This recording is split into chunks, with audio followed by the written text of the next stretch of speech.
they like training. They're powerlifters or strength athletes or rugby players of some shape or form. And I'm going to throw it out there now as you're the peaking guy. You're the tapering guy in powerlifting. You get referenced by all these superstars like Mike Teixeira and say, yep, this is the guy that we need to listen to. I've always learned things quickest by identifying what are the 3 biggest mistakes people make with tapering. So from your research and your interviews, what would you be able to identify and so I always figure if I just avoid the 3 biggest mistakes for 6 months, I'm going to be ahead of 95% of the game. Yeah. I would say there's probably the first one I think is probably a pretty obvious one for a lot of people is doing too much. Like, so, you know how you get itchy feet and you're like, can I still lift that? And your training starts to, you might be doing something in training and you haven't actually gone near the numbers you think you might hit in competition. And so you feel like you have to try and hit that, or you're training a couple of days out and you're like, oh, I'm gonna, I need to do a few more sets just to make sure, and so you don't trust your process that your coach or you might have come up with when you've looked at it with a fresh mind, not in the context of I'm currently in meet week and a little bit nervous and a little bit unsure what's going to happen, and you've come up with a good solid plan that's based on that should work, but then you get into that moment and you actually don't pull enough back. So doing too much.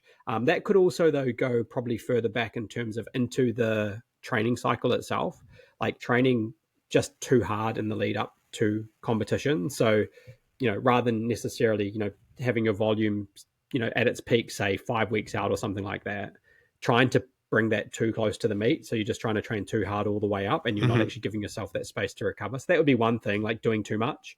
And then potentially also, the opposite of that is probably going to be a second mistake is probably doing too little. And we spoke a little bit about that. I never know anymore. The air at the There's time. just all these red buttons on my display and I press them every now and then. We spoke about that whole theory of when we first started, it was just take the week off. And so probably doing too little and not feeling ready when you get to the meet day, or things feeling a little bit gunky or not quite right because you haven't done anything in the week of competition. And that was a really common approach prior to when I first got into powerlifting. It was a pretty common approach that you would see people do, and it kind of has evolved a lot since then. So those are probably the 2 biggest ones: doing too much, doing too little. So you've kind of got to do like the right amount. And I'll quickly talk a little bit about the science there. But basically, it's anywhere from kind of like a 30 to 70% volume reduction is considered within the range. So pretty broad, right? And then the intensity is either maintained, or slightly altered either way, up or down. Again, thinking back at what we spoke about earlier about like an average intensity. So that doesn't mean you're bumping up your top set by 5% and, doing a 1RM the week of the comp.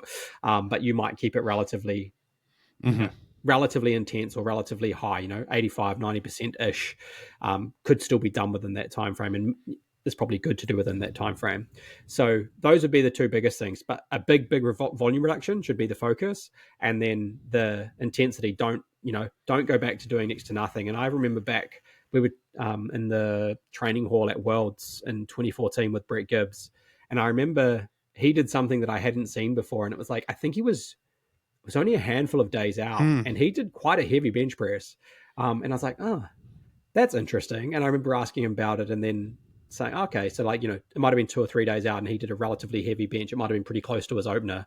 And I thought that was super heavy compared to what I was doing. I was going and doing like a couple of reps at 100 or something like that, just to move. But here he was going relatively heavy a few days out.